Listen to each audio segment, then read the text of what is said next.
Do you want Joe Biden to step aside? Do you care? Well, we prepared for him, but I don't think it's going to matter. What do you make of all the talk that if Biden steps aside or is pushed out, that it would be Vice President Harris? Do you expect that much would change? Well, I think that it will be her. I think they are very concerned about the vote if it's not her. They are very, very, they're gun shy. They don't want to do it any other way. I've actually come to believe that's what they're going to do. Okay, so I'm glad, I guess, that Sean Hannity is asking Donald Trump of his opinion about who he's going to run against, even though every day Donald Trump gives a different opinion on it, a different stance, because he's not being honest. Like, if he was coming out and just saying what he actually thinks, the way that we do every day on the show, he would say one thing and it would largely be the same day by day. But he wants to have it not just like both ways, he wants to have it 7 different ways. He does seem, based on what we have seen, to actually want to run against Joe Biden. But if he believes that Harris is going to replace Joe Biden, then he wants to be able to say that he predicted it. He wants to be able to posture as if he's just as confident that he can defeat her as Joe Biden, even though that's not what the polling would seem to indicate. He just wants so many things simultaneously. He doesn't want to push Joe Biden out of the race, but he wants to hit Joe Biden for being Sleepy Joe or whatever as much as possible. He has sort of mutually conflicting goals, and that's why you get the sort of muddled message or whatever. The video will continue in just a moment, but first I have a message for you. TYT needs your help. Membership is vital to survival, so please go to tyt.com/team and become a member today. And there's a lot of that going around. When it comes to the pressure on Joe Biden, there are a number of Democrats, we'll bring up the list, who have called for Joe Biden to step down. But as of the meetings that are going on earlier today, it doesn't seem like those numbers are swelling much, at least in the House. I don't know what that title was on that, but anyway, yes, what do you make of all of this?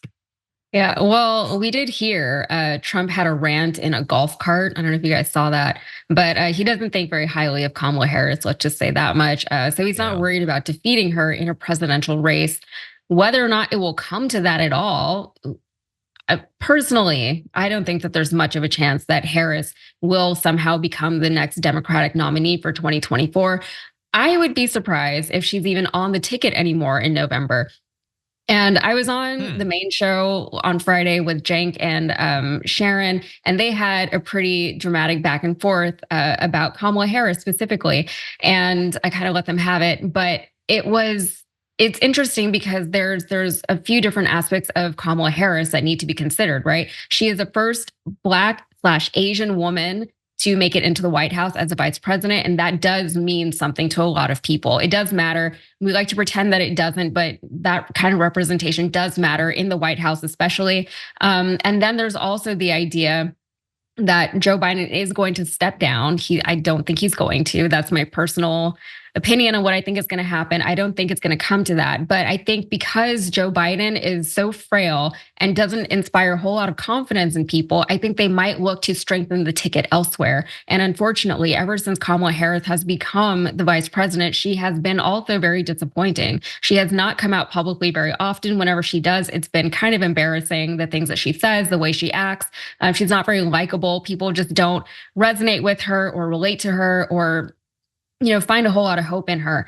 And I've been thinking about this for a while because, the right now, they're very into all this affirmative action kind of stuff and the DEI stuff. They're going to call her a DEI president. They're already starting to say things like that about her. I don't know if they said that specifically, but they're going to make those insinuations and it'd be hard to combat a lot of them. Oh, that is a very bold prediction. I mean, I'm seeing people saying if they were to replace Biden with anyone other than her, it would be a fatal insult. And you're saying they should replace her even if they don't replace her. I'm not predicting anything. I'm just saying I would be surprised if this happened. And the bet. But anyway, okay. I would be surprised, but I'll keep my eyes open.